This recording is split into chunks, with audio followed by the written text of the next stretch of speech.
I'm in love.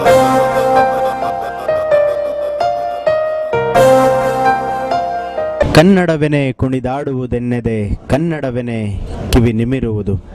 ನಮಸ್ಕಾರ ವೀಕ್ಷಕರೇ, ಸಮಸ್ತ ಸಿವಾಹಿನಿಯ ವೀಕ್ಷಕರೆಲ್ಲರಿಗೂ ಕನ್ನಡ ರಾಜ್ಯೋತ್ಸವದ ಹಾರ್ದಿಕ ಶುಭಾಶಯಗಳು. ಸ್ನೇಹಿತರೆ, ಈ ಕಲೆಗಳ ಬಗ್ಗೆ ಹೇಳೋದಾದರೆ, ನಡೆಯುವುದು ಒಂದು ಕಲೆ, ನೃತ್ಯ ಮಾಡುವುದು ಒಂದು ಕಲೆ, ಹಾಡೋದು ಸಹ ಒಂದು ಕಲೆ. ಇಂಥ ಕಲೆಗಳನ್ನು ಮೈಗೂಡಿಸಿಕೊಂಡಿರುವಂಥ ಎಷ್ಟೋ ಜನ ಕಲಾವಿದರಿಗೆ ಅವಕಾಶಗಳನ್ನು ಮಾಡಿಕೊಡೋರು ನಿರ್ದೇಶಕರು ಅಂತಲೇ ಹೇಳ್ಬೋದು. ಯಾಕೆ ನಾನಿವತ್ತು ನಿರ್ದೇಶಕರ ಬಗ್ಗೆ ಹೇಳ್ತಾ ಇದ್ದೀನಿ ಅಂತ ಹೇಳಿದ್ರೆ, ಕನ್ನಡ ಚಿತ್ರರಂಗದಲ್ಲಿ ಒಂದು ವಿಭಿನ್ನವಾದಂತಹ ಪ್ರೇಮ ಕಥೆಯನ್ನು ಹೊತ್ತಿರುವಂಥ ಐ ಆಮ್ ಇನ್ ಲವ್ ಚಿತ್ರವನ್ನು ನಿರ್ದೇಶನವನ್ನು ಮಾಡಿರುವಂಥ, ಜೊತೆಗೆ ಹವ್ಯಾಸಿ ಪತ್ರಕರ್ತರು ಆದಂಥ ಶ್ರೀಯುತ ನಂದಕುಮಾರ್ ಅವರು ಇವತ್ತು ನಮ್ಮ ಜೊತೆ ಇದ್ದಾರೆ. ಸರ್, ನಿಮಗೆ ಕಾರ್ಯಕ್ರಮಕ್ಕೆ ಸ್ವಾಗತ. ನಮಸ್ಕಾರ. ಸಿ ವಾಹಿನಿ ಎಲ್ಲ ವೀಕ್ಷಕರಿಗೆ ಕನ್ನಡ ರಾಜ್ಯೋತ್ಸವದ ಶುಭಾಶಯಗಳು. ನನ್ನ ಹೆಸರು ನಂದಕುಮಾರ್. ನಾನು ಪತ್ರಕರ್ತನಾಗಿ ಮತ್ತು ನಿರ್ದೇಶಕನಾಗಿ ಗುರುತಿಸ್ಕೊಂಡಿದ್ದೀನಿ. ನನ್ನ ಒಂದು ಸಿನಿಮಾ ಪತ್ರಿಕೋದ್ಯಮದ ನಂಟು ಸುಮಾರು 27 ವರ್ಷಗಳ ಒಂದು ಬಾಂಧವ್ಯ ಇದೆ. ನಿರ್ದೇಶಕನಾಗಿ 2 ಸಿನಿಮಾ ನಾನು ನಿರ್ದೇಶನ ಮಾಡಿದ್ದೀನಿ. ಇದಕ್ಕೂ ಮೊದಲು ಐ ಆಮ್ ಇನ್ ಲವ್ ಈಗ ನನ್ನ 2ನೇ ಸಿನಿಮಾ. ಇದಕ್ಕೂ ಮೊದಲು ಗುಡ್ ಲಕ್ ಅಂತ ನಾನು ಡೈರೆಕ್ಷನ್ ಮಾಡಿದ್ದೀನಿ. ಅದರ ಒಂದು ವಿಶೇಷತೆಗಳ ಬಗ್ಗೆ ಹೇಳೋದಾದರೆ, ರಾಧಿಕಾ, ಅನಿರುದ್ಧ್, ನವೀನ್ ಕೃಷ್ಣ, ದಾಮಿನಿ ಮುಂತಾದ ಒಂದು ಸಾಕಷ್ಟು ಒಳ್ಳೆಯ ಕಲಾವಿದರ ಒಂದು ಟೀಮನ್ನು ಕಟ್ಟಿ ಅದೊಂದು ಸಿನಿಮಾ ನನ್ನ ಮೊದಲನೇ ಪ್ರಯತ್ನ ಆಗಿತ್ತು. ತುಂಬ ಚೆನ್ನಾಗಿ ಪ್ರತಿಕ್ರಿಯೆಯನ್ನು ಸಿಕ್ಕಿತ್ತು. ರಾಧಿಕಾ ಅವರಿಗೆ ಒಂದು ಹೊಸ ಇಮೇಜನ್ನು ತಂದುಕೊಟ್ಟಂಥ ಒಂದು ಸಿನಿಮಾ ಅಂತ ಹೇಳ್ಬೋದು. ಈಗ ಐ ಆಮ್ ಇನ್ ಲವ್ ಇದೊಂದು ಯೂತ್ಫುಲ್ ಲವ್ ಸ್ಟೋರಿ ಅಂತ ಹೇಳ್ಬೋದು. ಒಂದು ಹೊಸ ಪ್ರಯತ್ನ. ಐ ಆಮ್ ಇನ್ ಲವ್ ಅನ್ನೋದು ಟೈಟ್ಲ್ ಹೇಳೋಗೆ ಒಂದು ಯುವ ಜನಾಂಗನ ಆಕರ್ಷಣೆ ಮಾಡೋಂಥ ಒಂದು ಪ್ರೇಮ ಕಥೆಯನ್ನು ಹೊಂದಿದೆ. ಬಟ್ ಇದರ ನಿರೂಪಣೆ ತುಂಬ ವಿಭಿನ್ನವಾಗಿ ನಾವು ಪ್ರಯತ್ನ ಪಟ್ಟಿದ್ದೀವಿ. ಒಂದು ಪ್ರೀತಿನಲ್ಲಿ ಒಂದು ತ್ಯಾಗ, ಆ ತ್ಯಾಗ ಯಾವ ಮಟ್ಟಕ್ಕಿರುತ್ತೆ ಅನ್ನೋದು ಸಿನಿಮಾದ ವಿಶೇಷತೆ. ಅದನ್ನು ಖಂಡಿತ ಒಂದು ಹೊಸ ವಿಧಾನದಲ್ಲಿ ಹೇಳಿದ್ದೀವಿ. ಎಲ್ಲರೂ ಮನ ಮುಟ್ಟೋ ರೀತಿ ಒಂದು ಚಿತ್ರೀಕರಣ ಮಾಡಿದ್ದೀವಿ. ಚಿತ್ರೀಕರಣ ಮಾಡೋದ್ರಲ್ಲಿ ಇಡೀ ತಂಡ ತುಂಬ ಶ್ರಮ ಪಟ್ಟಿದೆ. ಅದರಲ್ಲಿ ಮುಖ್ಯವಾಗಿ ನಮ್ಮ ಕ್ಯಾಮ್ರಾಮನ್ ಸರ್ PKH ದಾಸ್ ಅವರು ತುಂಬ ಅದ್ಭುತವಾಗಿ ಛಾಯಾಗ್ರಹಣ ಮಾಡಿದ್ದಾರೆ. ಪ್ರತಿಯೊಂದು ಸನ್ನಿವೇಶನೂ ಕೂಡ ತುಂಬ ಅದ್ಭುತವಾಗಿ ಪಿಕ್ಚರೈಸ್ ಮಾಡಿದ್ದಾರೆ. ಹಾಗೆಯೇ ನಮ್ಮ ಎಡಿಟರ್ ಸರ್ ಬಗ್ಗೆ ಹೇಳಬೇಕು, ರಾಜಶೇಖರ್ ರೆಡ್ಡಿ ಅವರಂತ ಸೀನಿಯರ್ ಟೆಕ್ನಿಷಿಯನ್ ಅವರು ತುಂಬ ಚೆನ್ನಾಗಿ ಎಡಿಟ್ ಮಾಡಿದ್ದಾರೆ. ಮತ್ತು ಸಾಂಗ್ಸ್ ಬಗ್ಗೆ ಹೇಳಬೇಕಾದ್ರೆ, ಮ್ಯೂಸಿಕ್ ಬರುತ್ತೆ ಫಸ್ಟು. ತುಂಬ ಚೆನ್ನಾಗಿ ಅದ್ಭುತವಾಗಿ ಸಾಂಗ್ ಕಂಪೋಸ್ ಮಾಡಿದ್ದಾರೆ. ಮತ್ತು ರೀರೆಕಾರ್ಡಿಂಗ್ ಕೂಡ ಅದ್ಭುತವಾಗಿ ಮಾಡಿದ್ದಾರೆ ನಮ್ಮ ಸಿನಿಮಾದ ಮ್ಯೂಸಿಕ್ ಡೈರೆಕ್ಟರ್ ಸಾಯಿ ಕಾರ್ತಿಕ್.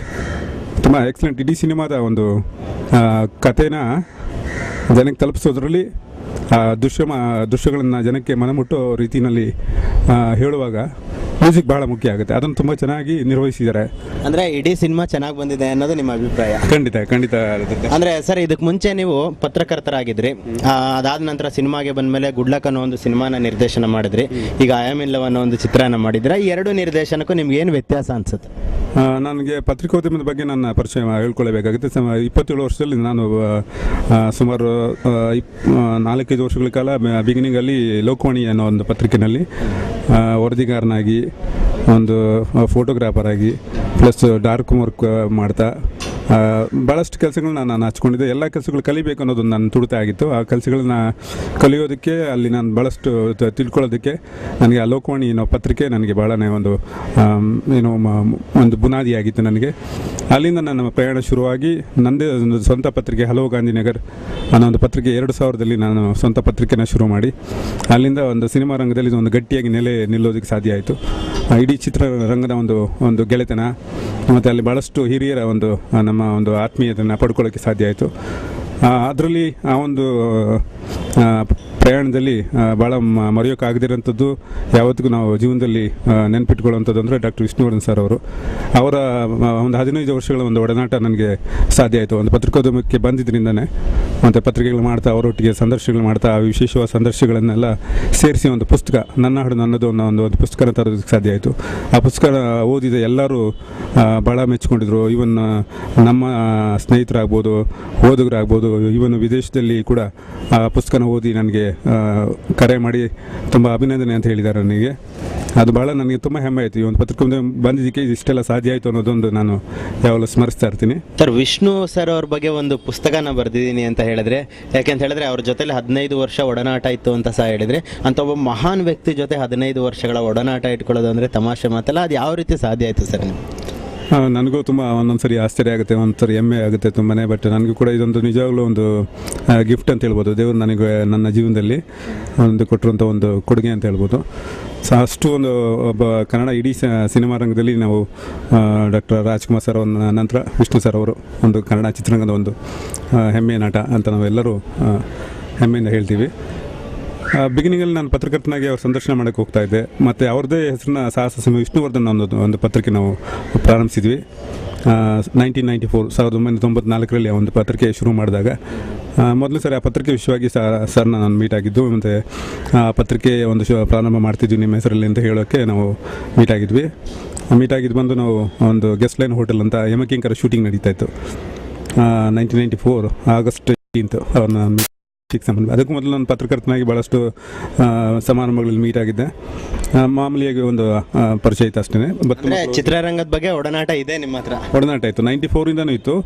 ಅಂದರೆ ಅದಕ್ಕೂ ಮೊದಲು ನಾನು ಎಂಟರ್ ಆಗಿದ್ದು 85, 87 ಬಟ್ ಅವರು ಸಾರ್ ಒಟ್ಟಿಗೆ ನಾನು ಒಂದು ಒಡನಾಟ ಶುರುವಾಗಿದ್ದು 1994 ಆಗಸ್ಟ್ 18 ಈ ಪತ್ರಿಕೆ ಶುರು ಮಾಡಿ ಸಾಹಸ ವಿಷ್ಣುವರ್ಧನ್ ಅನ್ನೋ ಪತ್ರಿಕೆ. ಅದೇ ಒಂದು ಸೆಪ್ಟೆಂಬರ್ ಆಗಸ್ಟ್ 18 ಮೀಟ್ ಆಗಿದ್ದು. ಸೆಪ್ಟೆಂಬರ್ 18 ಅವ್ರ ಬರ್ತ್ಡೇ ಇತ್ತು. ಆ ಬರ್ತ್ಡೇಗೆ 43ನೇ ಬರ್ತ್ಡೇ ಅನಿಸುತ್ತೆ ಅದು. ಅಲ್ಲಿಂದ ಒಂದು ಪತ್ರಿಕೆ ಶುರು ಆಯಿತು. 3 ವರ್ಷಗಳ ಸತತವಾಗಿ ಒಂದು ಪತ್ರಿಕೆ ಬಂತು. ಅದಾದಮೇಲೆ ಹಾಗೆ ಸಂದರ್ಶನ ಪ್ರತಿ ತಿಂಗಳು ಒಂದು ವಿಶೇಷ ಸಂದರ್ಶನ ಮಾಡ್ತಾ, ಒಂದು ಹೊಸ ವಿಷಯಗಳ ಬಗ್ಗೆ ಮಾತಾಡ್ತಾ, ಅವರ ವ್ಯಕ್ತಿತ್ವನೇ ನಮಗೆ ತುಂಬ ಇನ್ಸ್ಪಿರೇಷನ್. ಮತ್ತು ಅವರ ಶಿಸ್ತು, ಸಂಯಮಗಳು, ಅವರ ಒಂದು ಪ್ರಿನ್ಸಿಪಲ್ಗಳು, ಅವ್ರಿಗೇನೋ ಒಂದು ಜೀವನ ಶೈಲಿ ಇತ್ತಲ್ಲ, ಅದು ತುಂಬಾ ಇನ್ಫ್ಲೂಯೆನ್ಸ್. ನಿಜವಾಗ್ಲೂ ಅದು ಭಾಳಷ್ಟು ಜನಕ್ಕೆ ಅದು ಸ್ಫೂರ್ತಿಯಾಗಿದೆ. ನನಗೂ ಕೂಡ ಭಾಳಷ್ಟು ಅವರು ಸ್ಫೂರ್ತಿದಾಯಕ ಆಗಿದ್ದರು. ನಾನು ಏನೇ ಕೆಲಸ ಮಾಡಿದ್ರು ಕೂಡ ಅವರ ಒಂದು ಮಾರಲ್ ಸಪೋರ್ಟ್ ನನಗಿತ್ತು. ನನ್ನ ಎಲ್ಲ ಒಂದು ಪ್ರಶಸ್ತಿ ಸಮಾರಂಭ ಮಾಡುವಾಗಲೂ ಕೂಡ ಸಾರ್ ಬಂದು ತುಂಬಾ ಪ್ರೀತಿಯಿಂದ ಸಮಾರಂಭದಲ್ಲಿ ಪಾಲ್ಕೊಳ್ತಾರೆ. ಅವರೆಷ್ಟೇ ಒತ್ತಡ, ಎಷ್ಟೇ ಬಿಸಿ ಶೆಡ್ಯೂಲ್ಗಳ ಮಧ್ಯೆ ಕೂಡ ಬಂದು ಸಹಕಾರ ಕೊಡ್ತಿದ್ರು. ಪತ್ರಿಕೆ ಬಿಡುಗಡೆ ಆದರೂ ಕೂಡ ಅವರ ಕೈಯಿಂದನೇ ನಾವು ಬಿಡುಗಡೆ, ಹಲವು ನಗರ ಕೂಡ ಅವರ ಕೈಯಿಂದನೇ ಬಿಡುಗಡೆ ಮಾಡಿದ್ದು. ಹಲವು ಸಿನಿಸ್ಟರ್ ಅನ್ನೋ ಪತ್ರಿಕೆ ಮಾಡುವಾಗಲೂ ಕೂಡ ಅವರ ಕೈಯಿಂದನೇ. ಹಾಗಾಗಿ ಅವರ ಒಂದು ಒಡನಾಟ ನನಗೆ 15 ವರ್ಷಗಳ ಯಾವ ರೀತಿ ನನಗೆ ಇಷ್ಟು ಅದನ್ನು ನಾನು ತುಂಬಾ ಇವತ್ತು ನೆನೆಸ್ಕೊಳ್ತೀವಿ. ತುಂಬಾ ನನಗೆ ಹೆಮ್ಮೆ ಆಗುತ್ತೆ ಅವರ ಒಂದು ಒಡನಾಟ. ನಿಮ್ಮ ಇಡೀ ಫ್ಯಾಮಿಲಿನೇ ಈ ಒಂದು ಚಿತ್ರರಂಗದಲ್ಲಿ ತೊಡಸ್ಕೊಂಡಿದೆ. ಜೊತೆಗೆ ಈಗ ನೀವು ನಿರ್ದೇಶನವನ್ನು ಮಾಡ್ತಾ ಇದ್ದೀರಾ. ನಿಮ್ಮ ಕಿರಿಯ ಪುತ್ರರಾದಂಥ ಯಶವಂತ್ ಅವರು ಅಸಿಸ್ಟೆಂಟ್ ಡೈರೆಕ್ಟರ್ ಕೆಲಸ ಮಾಡಿದ್ದಾರೆ. ನಿಮ್ಮ ಕಿರಣ್ ಅವರು ಈ ಒಂದು ಸಿನಿಮಾಗೆ ಮಾಡಿದರೆ. ಹೇಗೆ ನೀವು ಇಡೀ ಫ್ಯಾಮಿಲಿ ಒಂದು ಚಿತ್ರರಂಗಕ್ಕೆ ತೊಡಸ್ಕೊಳ್ಳೋದಕ್ಕೆ ಹೇಗೆ ಸಾಧ್ಯ ಆಯಿತು ಸರ್? ಸೊ ನನಗೆ ನೆನಪಿರುವಾಗ ನಾನು ಸಿನಿಮಾ ಮತ್ತು ಗಾಂಧಿನಗರ ಹೆಚ್ಚಾಗಿ ನಾನು ಮನೆಯಲ್ಲಿ ಇರೋದಕ್ಕಿಂತ ಹೆಚ್ಚಾಗಿ ಗಾಂಧಿನಗರದಲ್ಲೇ ಇದ್ದೀನಿ. ನನ್ನ ಒಂದು ಪತ್ರಿಕೋದ್ಯಮದ ಒಂದು ಕೆಲಸ ಶುರುವಾದಾಗಿಂದ. ಹಾಗಾಗಿ ಮನೆಯಲ್ಲಿ ಹೆಚ್ಚಿಗೆ ನಾವು ಸಿನಿಮಾ ವಿಷಯ ಬಿಟ್ಟು ಬೇರೆ ಹೆಚ್ಚಿಗೆ ನಾವು ಮಾತಾಡಿದ್ದಿಲ್ಲ. ಮತ್ತು ಹೊರಗಡೆ ಬೇರೆ ಒಂದು ಅಲ್ಲಿ ಇಲ್ಲಿ ಹೋಗೋದಾಗಲಿ ಆ ಥರದ್ದೊಂದು ಇಲ್ಲ. ಸಿನಿಮಾನೇ ಇಲ್ಲ, ಪ್ರತಿದಿನ ಸಿನಿಮಾ ವಿಷಯಗಳೇ. ಇನ್ನೂ ಸಹಜವಾಗಿ ನನ್ನ ನಂತರನೇ ನಮ್ಮ ಮಕ್ಕಳಲ್ಲಿ ಕೂಡ ಒಂದು ಆಸಕ್ತಿ ಬಂತು. ಅವ್ರಿಗೂ ತುಂಬಾ ಒಂದು ಈ ಒಂದು ಸಿನಿಮಾ ಬಗ್ಗೆ ಭಾಳಷ್ಟು ಒಂದು ಆಸಕ್ತಿ ಮತ್ತು ಅಷ್ಟೇ ಒಂದು ಟ್ಯಾಲೆಂಟ್ ಇದೆ ಇಬ್ಬರಲ್ಲೂ ಕೂಡ. ಆ ಟ್ಯಾಲೆಂಟ್ನ ಬಳಸ್ಕೊಳ್ಳೋದಕ್ಕೆ ಒಂದು ಪ್ಲಾಟ್ಫಾರ್ಮ್ ಸಿಗ್ತಾ ಇದೆ.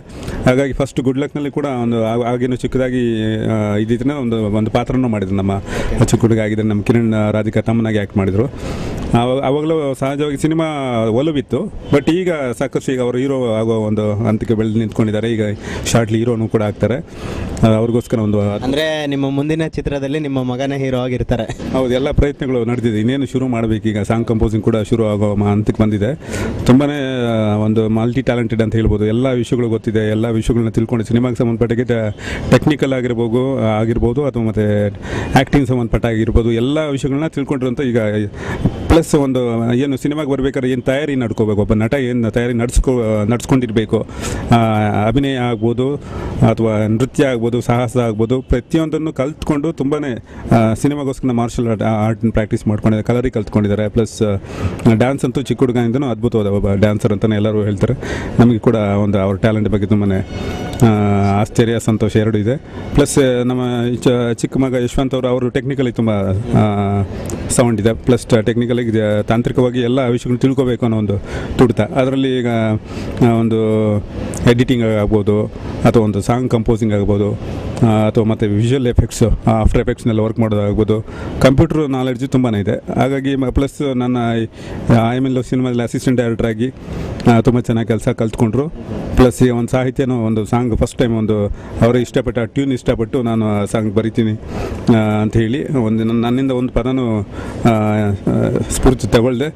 ಅವರು ಓನಾಗಿ ಬರೆದಿರೋದು ತುಂಬ ಅದು ಭಾಳ ಮುಖ್ಯ. ಯಾಕಂದರೆ ಸಾಮಾನ್ಯ ಫಸ್ಟ್ ಟೈಮ್ ಬರೆಯುವಾಗ ಪದಗಳೇನೋ ಬೇಕಾಗುತ್ತೆ ಅಥವಾ ಡಿಸ್ಕಷನ್ ನಾವು ಅವ್ರಿಗೆ ಸಪೋರ್ಟ್ ಮಾಡಿ ಆ ಥರದ್ದು ಏನೂ ತಗೊಳ್ದೆ ನಾನೇ ಬರಿಬೇಕಾದ್ರೆ ಒಂದು ಹಠ ಮಾಡಿ ನೀನು ಯಾರೋ ಅಂತ ಒಂದು ಸಾಂಗ್ ಬರೆದಿದ್ದಾರೆ. ತುಂಬ ಚೆನ್ನಾಗಿ ಬರೆದಿದ್ದಾರೆ. ಸೊ ನಮ್ಮ ಮಿಸ್ಸಸ್ ಅವರು ನಮ್ಮ ಎಲ್ಲ ಪ್ರಯತ್ನಗಳಿಗೆ ಒಂದು ನನ್ನ ಹಿಂದೆ ಒಂದು ಸಹಕಾರ ಕೊಡ್ತಾ ಒಂದು ಬೆನ್ನೆಲುಬಾಗಿ ನಿಂತ್ಕೊಂಡಿದ್ದಾರೆ. ಪತ್ರಿಕೆ ಆಗ್ಬೋದು, ಸಿನಿಮಾ ಮಾಡುವಾಗಲಾಗ್ಬೋದು. ಹೀಗಾಗಿ ಇಡೀ ಫ್ಯಾಮಿಲಿ ನನಗೆ ಸಪೋರ್ಟ್ ಮಾಡ್ತಿದ್ದಾರೆ. ಹಾಗಾಗಿ ನಾನು ನಮ್ಮ ಏನು ಡ್ರೀಮ್ ಇದೆ ಅದನ್ನು ಮುಟ್ಟೋದಕ್ಕೆ ಸಾಧ್ಯ ಆಗ್ತಾ ಇದೆ. ವೀಕ್ಷಕರೇ, ಇನ್ನು ನಿರ್ದೇಶಕರಾದಂತಹ ನಂದಕುಮಾರ್ ಅವ್ರ ಬಗ್ಗೆ ಮತ್ತು I am in love cinema ಬಗ್ಗೆ ತಿಳ್ಕೊಳ್ಳೋಣ. ಅದಕ್ಕೂ ಮುಂಚೆ ಒಂದೊಳ್ಳೆ ಸಾಂಗ್ ರೆಡಿಯಾಗಿದೆ, ನೋಡಿ. Yeah, I'm in love.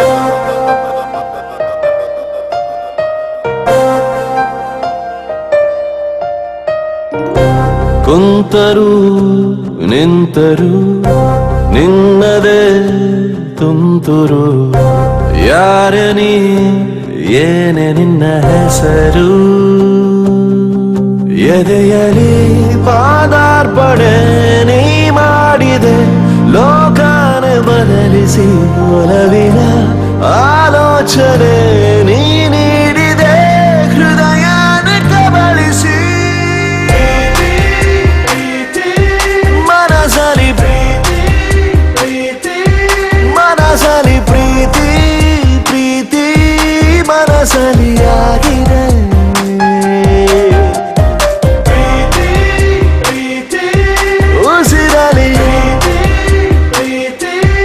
ಉಸಿರಲಿ ಪ್ರೀತಿ ಪ್ರೀತಿ ಉಸಿರಲಿ ಸೇರಿದೆ.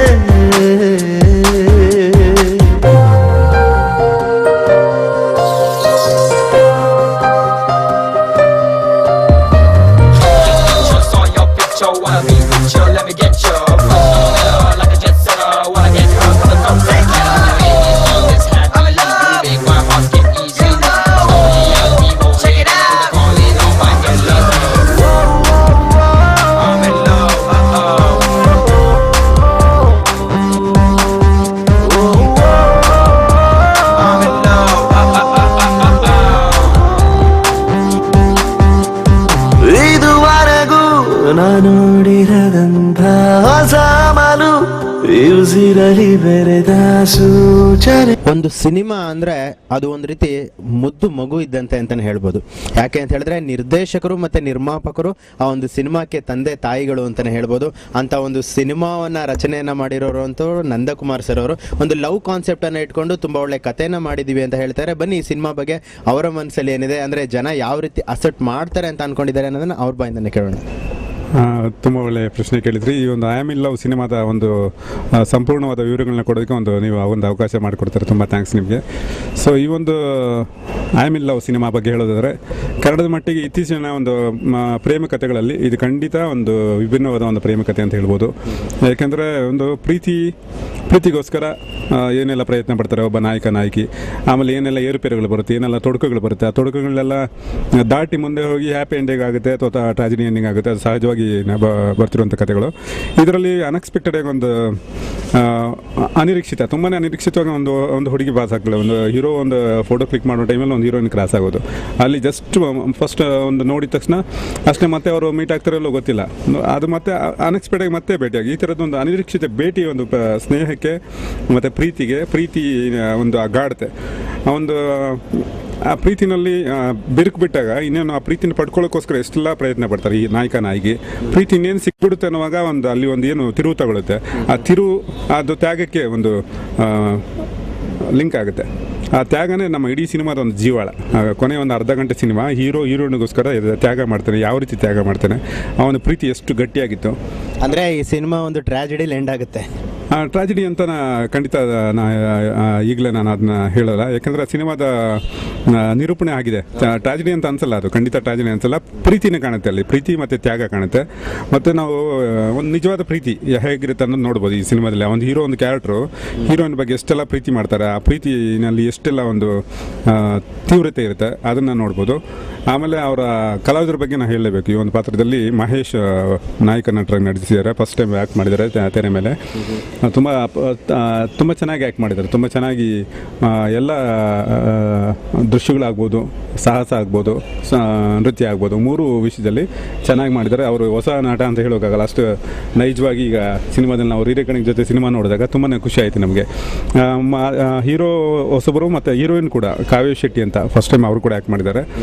ಇಬ್ಬರು ಜೋಡಿ ತುಂಬ ಚೆನ್ನಾಗಿದೆ. ಆನ್ ಸ್ಕ್ರೀನ್ ನೋಡುವಾಗ ಅವರಿಬ್ಬರು ಕೆಮಿಸ್ಟ್ರಿ ತುಂಬ ಚೆನ್ನಾಗಿದೆ. ಎರಡೂ ಪಾತ್ರಗಳನ್ನ ತುಂಬ ಚೆನ್ನಾಗಿ ಅಭಿನಯಿಸೋದ್ರಲ್ಲಿ ಅವರಿಬ್ಬರು ಒಂದು ತುಂಬ ಶ್ರಮಪಟ್ಟು ಆ ಶ್ರಮ ಸ್ಕ್ರೀನಲ್ಲಿ ನೋಡೋರು ಕೂಡ ಒಂದು ಖುಷಿ ಕೊಡುತ್ತೆ ಅಂತ ಹೇಳ್ಬೋದು. ಅಂದರೆ ಹೀರೋ ಹೀರೋಯಿನ್ ಜೊತೆ ಅವರು ಹೊಸಬ್ರು, ಜೊತೆಗೆ ಹೊಸ ಕಲಾವಿದರಿಗೂ ಸಹ ಇದರಲ್ಲಿ ಅವಕಾಶ ಕೊಟ್ಟಿದ್ರೆ ಯಾಕೆ ಹೊಸಬ್ರನ್ನೇ ತಗೋಬೇಕು ಅಂತ ಅನಿಸ್ತು ಸರ್ ನಿಮಗೆ ಸಿನಿಮಾ? ಇದರಲ್ಲಿ ಏನಂದರೆ ನಮಗೆ ಈ ಒಂದು ಕತೆ, ಈ ಸಿನಿಮಾ ಮಾಡಿದ ಹಿನ್ನೆಲೆನೂ ಒಂದಿರುತ್ತೆ. ಈಗ ನಾವು ಒಂದು ಕತೆ ಮಾಡಿದಾಗ ಅದಕ್ಕೆ ತಕ್ಕನಾದ ಪಾತ್ರಗಳು ಮುಖ್ಯ ಆಗುತ್ತೆ. ಅದಕ್ಕೆ ನಾವು ಒಂದು ಇಮೇಜ್ ಇರೋಂಥ ಕಲಾವಿದರನ್ನ ಆರಿಸ್ಕೊಳ್ಳೋ ಬದಲು ಮುಖ್ಯವಾಗಿ ಈ ಸಿನಿಮಾ ಆಗಿದೆ ಯಾಕೆಂದರೆ ನಮ್ಮ ಹೀರೋ ಮಹೇಶ್ ಅವ್ರಿಗೋಸ್ಕರ ಒಂದು ಸಿನಿಮಾ ಮಾಡಬೇಕಾಗಿತ್ತು. ಅವರು ನನ್ನ 4-5 ವರ್ಷಗಳ ಸ್ನೇಹಿತರು ಕೂಡ, ನಮ್ಮ ಫ್ಯಾಮಿಲಿ ಸ್ನೇಹಿತರವರು.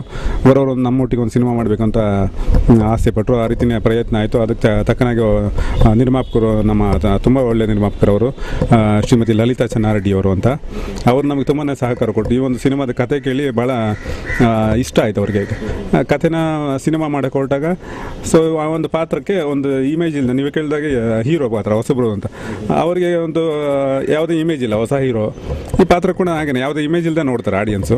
ಹಾಗಾಗಿ ಆ ಪಾತ್ರಕ್ಕೆ ತುಂಬ ಸೂಟ್ ಆಗ್ತಾರೆ ಅವರು. ಒಂದು ಹೊಸ ಹುಡುಗ ಪ್ರೀತಿ ಯಾವ ರೀತಿ ಪ್ರೀತಿ ಮಾಡ್ತಾನೆ, ಆ ಪ್ರೀತಿನಲ್ಲಿ ಮಾಡ್ತಾ ಪ್ರೀತಿಗೋಸ್ಕರ ಯಾವ ರೀತಿ ಅವರು ಹೋರಾಟ ಮಾಡ್ತಾನೆ, ಆ ಪ್ರೀತಿಗೋಸ್ಕರ ತ್ಯಾಗ ಯಾವ ರೀತಿ ಮಾಡ್ತಾರೆ.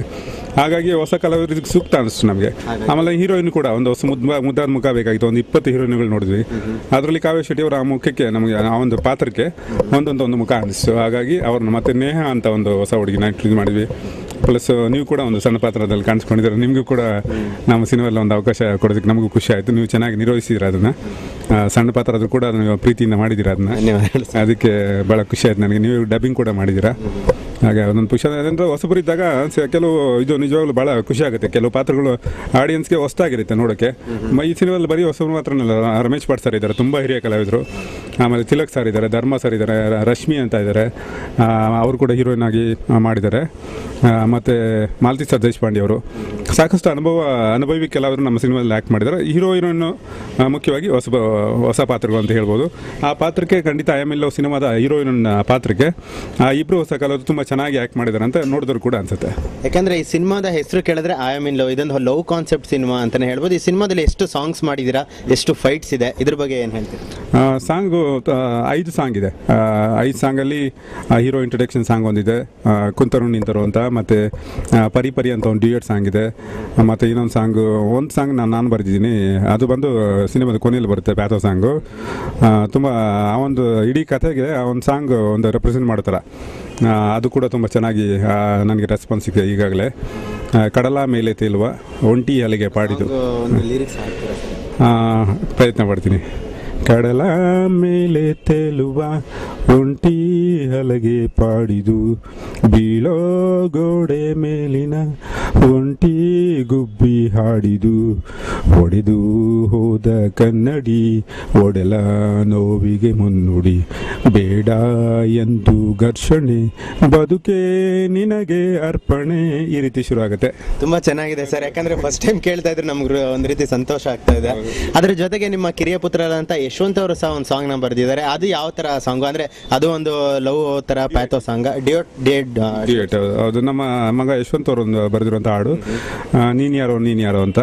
ಅದು KGF ಅಲ್ಲಿ ಶೂಟ್ ಮಾಡಿದ್ವಿ. ಅದು ಕೂಡ ಒಂದು ಡ್ಯೂಯೆಟ್ ಸಾಂಗ್, ಹೀರೋ ಮಧ್ಯೆ ಬರೋಂಥ ಒಂದು ಪ್ರೇಮನ ತೋರಿಸುವಂಥ ಒಂದು ಹಾಡು. ತುಂಬ ಚೆನ್ನಾಗಿ ಲಿರಿಕ್ ಬಂದಿದೆ. ಮುಖ್ಯವಾಗಿ ನಮ್ಮ ಮ್ಯೂಸಿಕ್ ಡೈರೆಕ್ಟರ್ ಒಂದೊಂದು ಹಾಡನ್ನು ತುಂಬ ಪ್ರೀತಿಯಿಂದ ಒಂದು ಸೌಂಡಿಂಗ್, ಒಂದು ಹೊಸ ರೀತಿ ಒಂದು ಮ್ಯೂಸಿಕಲ್ ಒಂದು ಟ್ಯೂನ್ಗಳು ತುಂಬ ಚೆನ್ನಾಗಿ ಕೊಟ್ಟಿದ್ದಾರೆ.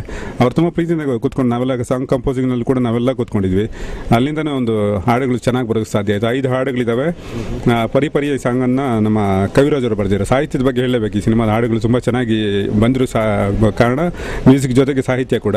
ಗೌಸ್ಪೀರ್ ಅವರು ಹಾಡುಗಳು 2 ಹಾಡು ಬರೆದಿದ್ದಾರೆ. ಒಂದು ಕುಂತರು ನಿಂತರು ಮತ್ತು ಏನಾಯಿತು ನನಗೆ ಏನಾಯಿತು ಒಂದು ಎರಡು ಹಾಡು ಕೂಡ ಅದ್ಭುತವಾದ ಒಂದು ರಿಂಗ್ ಟೋನ್ಸ್ ಆಗ್ಬೋದು. ಈಗಾಗಲೇ ತುಂಬ ಆಡಿಯೋ ಇದರಲ್ಲಿ ಕೂಡ ತುಂಬ ರೆಸ್ಪಾನ್ಸ್ ಚೆನ್ನಾಗಿ ಸಿಕ್ಕಿದೆ. ಎರಡು ಹಾಡು ಅವ್ರು ಬರೆದಿದ್ದಾರೆ. ಪರಿ ಅಂತ ನಮ್ಮ ಕವಿರಾಜ್ ಸರ್ ಬರೆದಿದ್ದಾರೆ. ತುಂಬ ಚೆನ್ನಾಗಿದೆ ಸೌಂಡಿಂಗು. ಅದನ್ನು ನಾವು ಬೀಚಲ್ಲಿ ಶೂಟಿಂಗ್ ಮಾಡಿದ್ವಿ. ಒಂದು ಸಾಂಗ್ ನಾವು ಇನ್ನೋವೇಟಿವ್ ಫಿಲ್ಮ್ ಸಿಟಿಯಲ್ಲಿ ಕುಂತರು ನಿಂತರು ಮಾಡಿದ್ವಿ. ಮತ್ತು ಇನ್ನೊಂದು ಪ್ಯಾಥೋ ಸಾಂಗ್ನ ಬೇರೆ ಮೌಂಟೇಜ್ ಥರ ನಾವು ಶೂಟ್ ಮಾಡಿದ್ವಿ. ನೀನು ಯಾರೋ ಸಾಂಗು KGF ಶೂಟಿಂಗ್ ಮಾಡಿದ್ವಿ. ಸ್ನೇಹಿತರೆ, ಈ ಸಿನಿಮಾದ ಬಗ್ಗೆ ಇನ್ನಷ್ಟು ವಿಷಯಗಳನ್ನು ತಿಳ್ಕೊಳ್ಳೋಣ. ಅದಕ್ಕೂ ಮುಂಚೆ ಐ ಆಮ್ ಇನ್ ಲವ್ ಚಿತ್ರದಿಂದ ಒಂದು ಒಳ್ಳೆಯ ಗೀತೆ ರೆಡಿಯಾಗಿದೆ, ನೋಡಿ ಬನ್ನಿ.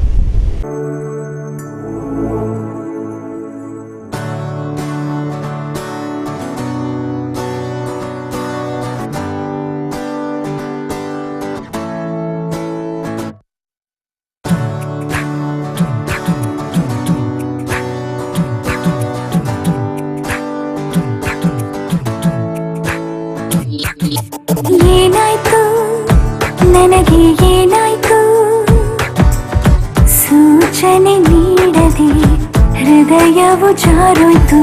ಹೇಗಾಯ್ತು ಹೀಗೆ ಹೇಗಾಯ್ತು, ಒಲವಿನ ಯೋಚನೆ ಒಮ್ಮೆಲೆ ಜೋರಾಯ್ತು. ನಿನ್ನ ಮೇಲೆ ಅಭಿಮಾನ ಮಿಂಚಂತೆ ಹೆಚ್ಚಾಗಿ ಅತಿಯಾದ ವ್ಯಾಮೋಹ ಬಂದಾಗಿದೆ. ಓ ನನ್ನೆದೆಯ ಅಂಗಳದಿ ನೀನಿಟ್ಟ ಸವಿ ನೆನಪು ಪ್ರೀತಿ ಸ್ವಾತಿ ಮುತ್ತಾಗಿದೆ. ಏನಾಯ್ತು ನನಗೆ ಏನಾಯ್ತು, ಸೂಚನೆ ನೀಡದೆ ಹೃದಯವು ಜಾರೋಯ್ತು.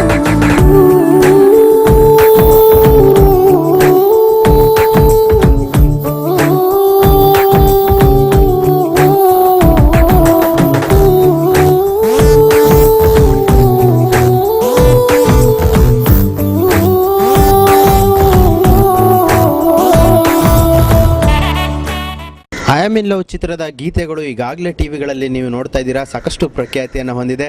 ಇದರ ಎಲ್ಲ ಕ್ರೆಡಿಟ್ಸು ನಮ್ಮ ನಿರ್ದೇಶಕರಿಗೆ ಸಲ್ಲುತ್ತೆ. ಹಾಗೆ ಅದ್ರ ಜೊತೆಗೆ ಈ ಒಂದು ಸಿನಿಮಾದಲ್ಲಿ ನಿಮಗೆ ಅಂದರೆ ನಿಮ್ಮ ಜೀವನದಲ್ಲಿ ತುಂಬ ಹತ್ತಿರವಾದಂಥ ಒಂದು ಸೀಕ್ವೆನ್ಸ್ ಯಾವುದು, ನಿಮಗೆ ಇಷ್ಟವಾದಂಥ ಸೀಕ್ವೆನ್ಸ್ ಯಾವುದು ಸಿನಿಮಾದಲ್ಲಿ?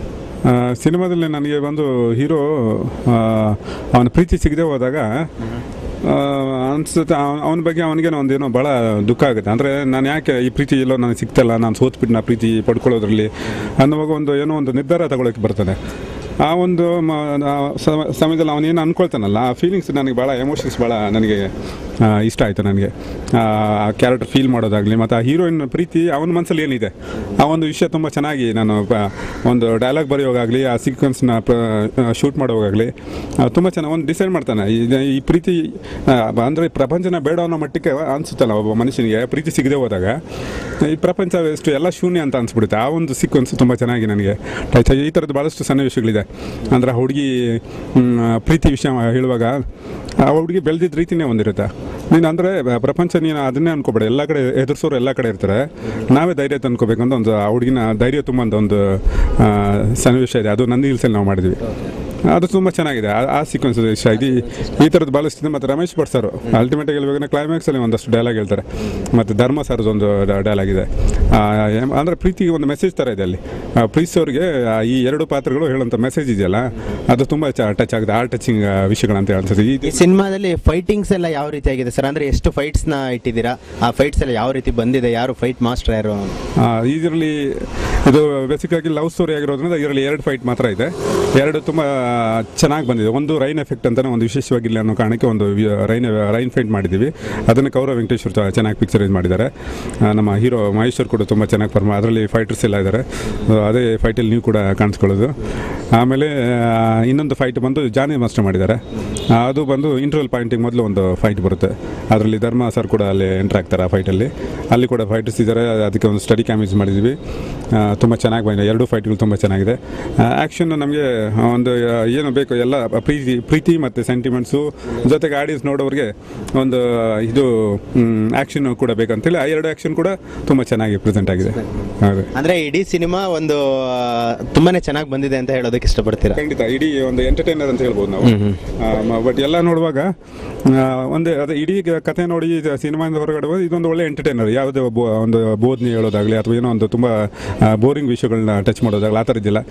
ಆಡಿಯನ್ಸ್ಗೆ ಎಸ್ಪೆಷಲಿ ಒಂದು ಇವಾಗ ಮತ್ತು ಥಿಯೇಟ್ರಿಗೆ ಹೆಚ್ಚಿಗೆ ಬರೋದು ಯೂತ್ ಆಡಿಯನ್ಸ್ ನಾವು. ಯುವಕರು ಅವರು ಏನು ಇಷ್ಟಪಡ್ತಾರೆ ಒಂದು ಪ್ರೀತಿ, ಸಾಮಾನ್ಯವಾಗಿ ಒಂದು ಪ್ರೀತಿ ಅನ್ನೋ ವಿಷಯಕ್ಕೆ ಎಲ್ಲರೂ ಸ್ಪಂದಿಸ್ತಾರೆ. ದೊಡ್ಡವರು ಕೂಡ ಇಷ್ಟ ಆಗುತ್ತೆ. ಮೈನ್ ನನ್ನ ಪ್ರಕಾರ ಇದು ಇಷ್ಟ ಆಗೋದು ಈ ಪ್ರೇಮಿಗಳು ಮತ್ತು ಯೂತ್ಸ್ ಏನಿರ್ತಾರೆ, ಪ್ರೀತಿನ ಇಷ್ಟಪಡುವಂಥ ಎಲ್ಲರೂ ಇಷ್ಟಪಟ್ಟೇ ಪಡ್ತಾರೆ. ಈ ಪ್ರೀತಿ ವಿಷಯ ಅಂದಾಗ ಎಲ್ಲರೂ ಆಕರ್ಷಣೆ ಇದ್ದೇ ಇರುತ್ತೆ. ಹಾಗಾಗಿ ಎಲ್ಲ ವರ್ಗದ ಪ್ರೇಕ್ಷಕರಿಗೆ ಈ ಒಂದು ಕಥೆ ಇಷ್ಟ ಆಗುತ್ತೆ ಮತ್ತು ಇಲ್ಲಿನ ಈ ವಿಷಯ ಕೂಡ ಇಷ್ಟ ಆಗುತ್ತೆ ಅಂತ ನಾನು ಅಂದ್ಕೊಂಡಿದ್ದೀನಿ. ಬಹಳ ಸಂತೋಷ ಸರ್. ಕಡೆಯದಾಗಿ ನಮ್ಮ ಸಿ ವಾಹಿನಿಯ ವೀಕ್ಷಕರೇ ಈ ಒಂದು I am in love cinema ಬಗ್ಗೆ ಏನು ಹೇಳೋದಕ್ಕೆ ಇಷ್ಟಪಡ್ತೀರಾ? ಖಂಡಿತ ನಾವು ವೀಕ್ಷಕರು ಮತ್ತು ನಮ್ಮ ಸಿನಿಮಾ ರಂಗದಲ್ಲಿ ಪ್ರೇಕ್ಷಕರು ಭಾಳ ನಮಗೆ ಮುಖ್ಯ. ಅವರ ಒಂದು ಪ್ರೋತ್ಸಾಹ, ಅವರ ಒಂದು ಏನು ಹೇಳ್ತೀವಿ ನಾವು, ಅವರ ಪ್ರೋತ್ಸಾಹ ಇಲ್ಲದವರು ಸಾಧ್ಯನೇ ಇಲ್ಲ. ನಾವು ಇಂಡಸ್ಟ್ರಿನಲ್ಲಿ ಏನೇ ಸಿನಿಮಾಗಳು ಮಾಡಲಿ, ಜನ ಬಂದು ಅದನ್ನು ನೋಡಿ ಬೆನ್ನು ತಟ್ಟಿದಾಗ ಮಾತ್ರ ನಾವು ಇಲ್ಲಿ ಉಳಿಯೋದಕ್ಕೆ ಬೆಳೆಯೋದಕ್ಕೆ ಸಾಧ್ಯ ಆಗುತ್ತೆ. ಅವರ ಸಹಕಾರ, ಅವರ ಆಶೀರ್ವಾದ ನಮ್ಗೆ ಯಾವತ್ತೂ ಇರಬೇಕು. ಈ ಒಂದು I am in love cinema ನೀವೇನು ನಿರೀಕ್ಷೆ ಮಾಡಿ ಬರ್ತೀರಾ, ಒಂದು ಒಳ್ಳೆ ಪ್ರೀತಿ ಇರುತ್ತೆ ಈ ಸಿನಿಮಾದಲ್ಲಿ. ಪ್ರೀತಿ ಕಥೆ ಇರುತ್ತೆ. ಪ್ರೀತಿ ಕಥೆ ಮತ್ತು ಜೊತೆಗೆ ಒಂದು ನಿಮಗೆ ಮನೋರಂಜನೆ ಕೊಡುವಂಥ ಅಂಶಗಳು, ಹಾಡಾಗಲಿ, ಫೈಟ್ ಆಗಲಿ, ಅಭಿನಯ ಆಗಲಿ, ಖಂಡಿತ ಎಲ್ಲ ಇರುತ್ತೆ. ನೀವು ನೋಡಬೇಕು, ನಮ್ಮನ್ನು ಎನ್ಕರೇಜ್ ಮಾಡಬೇಕು. ಸಣ್ಣ ಪುಟ್ಟ ತಪ್ಪುಗಳನ್ನು ಸಿನಿಮಾದಲ್ಲಿ ಕಂಡ್ರೆ ಇದೆ ಅಂತ ಅನಿಸಿದ್ರು ಕೂಡ ದಯವಿಟ್ಟು ನೀವು ನಮ್ಮನ್ನು ನೋಡಿ ಅದನ್ನು ತಿದ್ದಿ ಎನ್ಕರೇಜ್ ಮಾಡಬೇಕು. ಮತ್ತು ಈ ಒಂದು ಸಂದರ್ಭದಲ್ಲಿ ನಮ್ಮ ನಿರ್ಮಾಪಕರ ಬಗ್ಗೆ ನಾನೊಂದು ಹೇಳಲೇಬೇಕು. ಯಾಕಂದರೆ ಒಂದು ಸಿನಿಮಾ ಆಗಬೇಕಂದ್ರೆ ನಿರ್ಮಾಪಕರ ಪ್ರೋತ್ಸಾಹ ಮುಖ್ಯ. ಪ್ರೇಕ್ಷಕರು ಎಷ್ಟು ಆಶೀರ್ವಾದ ಮಾಡಬೇಕು, ನಮ್ಮ ನಿರ್ಮಾಪಕರ ಒಂದು ಸಹಕಾರ ಬೆನ್ನು ತೊಟ್ಟೋದ್ರಿಂದ ಮಾತ್ರ ಒಂದು ನಾವು ಅಂದ್ಕೊಂಡಾಗ ಒಂದು ಸಿನಿಮಾ ಮಾಡೋಕ್ಕೆ ಸಾಧ್ಯ ಆಗುತ್ತೆ. ಆ ಒಂದು ನಿಟ್ಟಿನಲ್ಲಿ ನಮ್ಮ ಈ ಸಿನಿಮಾದ ಐ ಆಮ್ ಇನ್ ಲವ್ ಸಿನಿಮಾದ ನಿರ್ಮಾಪಕರು ಶ್ರೀಮತಿ ಲಲಿತಾ ಚೆನ್ನರೆಡ್ಡಿಯವರು ತುಂಬ ಪ್ರೀತಿಯಿಂದ ಬಿಗಿನಿಂಗಿಂದನೂ ಅವರು ಕಥೆ ಚೆನ್ನಾಗಿದೆ, ಅದಕ್ಕೆ ಏನು ಬೇಕೋ ಅದನ್ನು ಒದಗಿಸಿಕೊಟ್ಟು ಸಿನಿಮಾ ಚೆನ್ನಾಗಿ ಮೂಡಿ ಬರೋದಕ್ಕೆ ನಮಗೆ ಸಹಕಾರ ಕೊಟ್ಟಿದ್ದಾರೆ. ಅವ್ರನ್ನ ನಾವು ತುಂಬ ಈ ಒಂದು ಸಂದರ್ಭದಲ್ಲಿ ತುಂಬ ಹೆಮ್ಮೆಯಿಂದ ಸ್ಮರಿಸ್ತೀವಿ. ಸರ್, ನಮ್ಮ ಸಿ ವಾಹಿನಿಯ ಪರವಾಗಿ ನಿಮಗೆ ಕನ್ನಡ ರಾಜ್ಯೋತ್ಸವದ ಶುಭಾಶಯಗಳು. ಧನ್ಯವಾದಗಳು. ನಿಮಗೂ ಕೂಡ ಕನ್ನಡ ರಾಜ್ಯೋತ್ಸವದ ಶುಭಾಶಯಗಳು. ಧನ್ಯವಾದಗಳು ಮತ್ತೆ ನಿಮ್ಮ ಸರ್. ಕಡೆಯದಾಗಿ ಈ ಒಂದು ಕನ್ನಡ ರಾಜ್ಯೋತ್ಸವದ ಪ್ರಯುಕ್ತ ನಮ್ಮ ಇಡೀ ಜನತೆಗೆ ಕನ್ನಡದ ಬಗ್ಗೆ ಏನು ಹೇಳ್ತೀರಾ? ಕನ್ನಡ ಭಾಷೆ, ಕನ್ನಡ ಮಣ್ಣು ಅಂದ ತಕ್ಷಣವೇ ನಮಗೆ ಮೈ ರೋಮಾಂಚನ ಆಗುತ್ತೆ. ಇಂಥ ಒಂದು ಪುಣ್ಯಭೂಮಿನಲ್ಲಿ ಹುಟ್ಟಿರೋದಕ್ಕೆ ನಾವೆಲ್ಲ ತುಂಬಾ ಹೆಮ್ಮೆ ಪಡಬೇಕು. ಯಾಕೆಂದರೆ ಕನ್ನಡಿಗರು ಶಾಂತಿ ಪ್ರಿಯರು ಅನ್ನೋದನ್ನು ನಾವೆಲ್ಲರೂ ಮೊದಲಿಂದಲೂ ಇಲ್ಲಿವರೆಗೂ ಈಗಲೇ ಯಾವುದೇ ಹೋರಾಟ ಆಗ್ಬೋದು, ಯಾವುದೇ ವಿಷಯ ಆಗ್ಬೋದು, ನಾವು ತೋರಿಸ್ತಾನೆ ಬಂದಿದ್ದೀವಿ. ನಮ್ಮ ಕನ್ನಡ ಚಿತ್ರರಂಗದ ಬಗ್ಗೆ ಹೇಳೋದಾದರೆ, ಕನ್ನಡ ಚಿತ್ರಗಳನ್ನ ಹೆಚ್ಚಿನ ರೀತಿಯಲ್ಲಿ ಪ್ರೋತ್ಸಾಹಿಸಿ ಕನ್ನಡ ಚಿತ್ರ ಗೆಲ್ಲೋ ರೀತಿ ಮಾಡೋದಕ್ಕೆ ನಮ್ಮ ಕನ್ನಡಿಗರು, ಕನ್ನಡ ಪ್ರೇಕ್ಷಕರು ದಯಮಾಡಿ ಪ್ರೋತ್ಸಾಹ ಕೊಡಬೇಕು ಅಂತ ನಾನು ಹೃದಯ ತುಂಬಿ ಕೇಳ್ಕೊತಾ ಇದ್ದೀನಿ. ಕನ್ನಡದಲ್ಲಿ ಸಾಕಷ್ಟು ಒಳ್ಳೊಳ್ಳೆ ಪ್ರಯತ್ನಗಳಾಗ್ತಾ ಇದ್ದಾವೆ. ಆದರೂ ಕೂಡ ಈಗ ಬೇರೆ ಭಾಷೆಗಳ ಸಿನಿಮಾಗಳು ಸಾಕಷ್ಟು ತೊಂದರೆಗಳಿದ್ದಾವೆ. ಆ ತೊಂದರೆಗಳ ಮಧ್ಯೆ ಕನ್ನಡ ಸಿನಿಮಾಗಳು ಒಂದು ಗೆಲ್ಲೋದಾಗಲಿ ತುಂಬಾ ಕಷ್ಟದ ವಿಷಯ ಆಗಿದೆ. ಸೊ ಅದಕ್ಕೆ ಗೆಲ್ಲೋದಕ್ಕೆ ಸಾಧ್ಯ ಇದೆ ಅನ್ನೋದಾದರೆ ಅದು ನಿಮ್ಮೆಲ್ಲರ ಪ್ರೋತ್ಸಾಹ, ಕನ್ನಡಿಗರು ಕನ್ನಡ ಚಿತ್ರಗಳು ಹೆಚ್ಚಿನ ಮಟ್ಟಿಗೆ ಪ್ರೋತ್ಸಾಹ ಕೊಟ್ಟರೆ ಮಾತ್ರನೇ ಸಾಧ್ಯ ಆಗುತ್ತೆ.